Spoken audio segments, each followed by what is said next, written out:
За өнгөрсөн амралтын өдрөөр Монгол Ардын намын удирдах зөвлөл хуралдлаа. За энэ хурлаар яг юу хэлсэн бэ гэхээр Монгол Ардын намын баг хурлын товыг зарласан. За 27-нд гэж зарласан.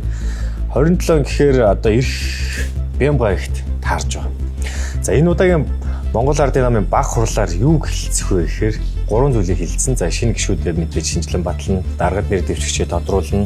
За тэгээд их хурлынхаа товыг гаргах юм төлөвлөгөөтэй байна. За сүүлийн үед хэвлэл мэдээллийн хэрэгслүүдээр замун сошиал одоо олонний танил олон дагагчтай хүмүүсийн одоо хуудасуудаар Монгол Ардын намын даргын асуудал их яригдж байгаа. За ингэхдээ бүр ингээ хоёр талд хуваагаад одоо хөрсөхийн тал, амар хэсгэлэнгийн тал гэдэг ч юм уу те. За эсвэл энэ талд нь тэр, энэ талд нь тэр гэдэг ингээд таамаг дэвшүүлсэн маягаар маш ихээр явж байгаа. Монгол Ардын намын даргыг яг яаж сонгох юм бэ? Тэ ер нь яг ямар хүмүүс дэвших гээд байгаа юм бэ? Ямар хүмүүс дэвших боломжтой юм бэ гэдэг дээр жоохон юм гаргалгаатай юм, зөвөр товчхон юм яри. За Монгол Ардын намыг баг хурал дээр хэрвээ одоо дэвшиж байгаа хүмүүсээс баг хурал дээр 3-2 гэдэг одоо дийлэнх саналыг авах юм бол баг хурлаараа шийднэ. За шууд тэр хүн баг хурал дээр одоо Монгол Ардын нам дарга болох болцлоо хангана гэсэн үг. За ингээд их хурал дээр батламжлаад их хурлаас их хурлын оронд ингээд тэр хүн намын дарга байхаар ингээд сонгогддгоо гэсэн үг. За тэгэхээр өнгөрсөн одоо Бямбайгт зарим нэг хэвлэлийн мэдээллээр хэвлэл мэдээллийн хэрэгслэр болон за Монгол Ардын намын гишүүд нь ярьсан шиг одоо баг хурлаараа шийднэ гэдэг ч юм уу те эсвэл их хурлаараа шийднэ гэдэг. Яг ингээд хаагур нь яаж тодруулах гэдэг яг яаж Монгол Ардын нам тодордог вэ гэдэг юм эргэлзээнд оруулсан. Намынх нь гишүүд нь өөрсдөө хүртэл ингээд нэг сонь юм бариад баг хурал дээр бол одоо ингээд баг тэр нь болчих юм шиг харагдаж байна энэ төр гэдэлтэй. Тэгсэн чинь баг хурал дээрээ шийдэж болохгүй. Одоо баг хурал дээр угаасаа шийдэхгүй. Тэгэхээр их хурлаараа шийдэгдэнэ гэсэн иймэрхүү зүйл яриад ингээд хүмүүсийн толгойг эргүүлээд байсан. За өөрсдийнх нь намын дөрмөн хүртэл нэг тиймэрхүү. Намын их хурлын чөлөө цагт намын дарга одоо орон гарвал баг хуралд оролцсон гишүүдийн 3-2-ын саналаар шинэ даргаыг сонгоно гэдэг ийм дүрмтэй. Энэ одоо нэг сони юм хүний толгой эргүүлэх гэдэг юм шиг юм сонин дүрмтэй. За миний дөнгөж сая хэлсэн шиг баг хурал дээр хэрвээ олонх санал авч чадахгүй бол их хурлаараа шийднэ. За тэгвэл энэ удаагийн Монгол Ардын намын даргын одоо сонгуул яг яаж явагдах гэдэг юм бэ гэдгийг товчхон ярив. За нөгөө нэг таамаг гаргаад хэвлэл мэдээллийн хэрэгслүүдээр ярих та амар өсгөлэн бол нэр дэвшнэ гэдэг мэдэгдсэн баг.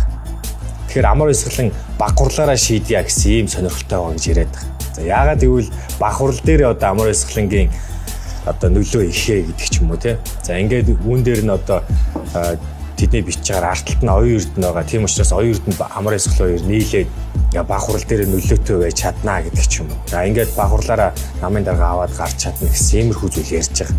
Бас ингээд нөгөө нэг санал хуваацсан тий амар өсгөлнийхтийг зандаа шитрэх гэдэг. Тэгээ одоо хүртэл зандаа шитрэх нэр дэвшнэ гэдгийг ер нь мэддэггүй яг албан ёсоор би нэр дэвшнэ гэдэг ч юм уу.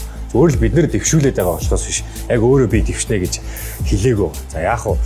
Ерөнхий сайд гэдэг хүн одоо алтан шалтаа утгаараа намын дарга байх ёстой гэдэг утгаараа ер нь дэвшнэ гэсэн ийм бодолтой байгаа.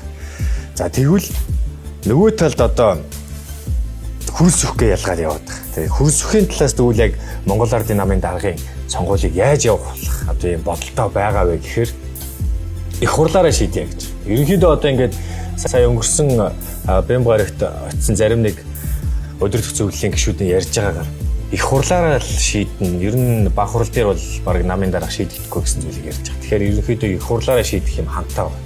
За их хурлаараа шийдвэл яадаг вэ гэхээр одоо нөгөө нэг дүүрэг аймаг дүүргийн намын хорооны дарга нар энд одоо оролцоотой болж ирнэ гэсэн үг. За тэгэхээр одоо нөгөө нэг юм босоо тогтолцоотой байдаг Монгол Ардын намын нөгөө нэг ид шидний жинхэнэ гарна гэсэн үг.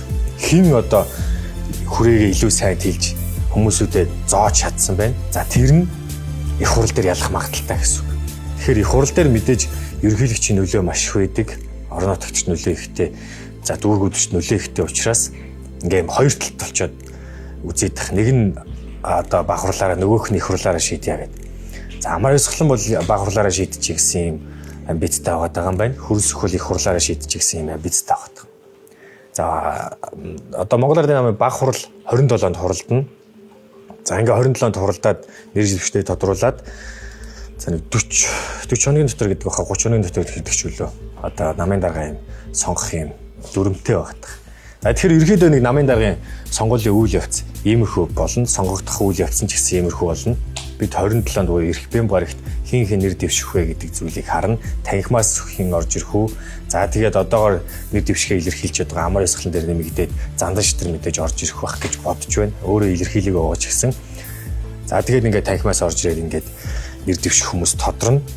За ингээд яг энэ их улс төртэй хамт нөгөө талд улсын төсөө хилцэж байгаа. За ингээд хоёр талд зэрэг ингээд улс төр яваад байгаа. Нэг нь ордонд нэг улс төр явж байна. Нөгөөх нь Монгол Ардын намын цагаан байранд нэг улс төр явж байна. Тэгэхээр Монгол Ардын намын даргыг бид нэг ойрын нэг сарын хугацаанд ерөөхдөө тодруулна гэсэн үг. Ингээд угаасаа хуулиндаа 12 сарын 31-ээс өмнө намууд дүрмийнхаа шинжилгээг хийгээд шин дүрмийнхаа дагуу явах хэрэгтэй юм дүрмтэй байгаа. Тийм учраас энэ 10 сарда багтаага, эх 10 сарда багтаагаад Монгол Ардын намын дарга тодорхоно гэсэн үг.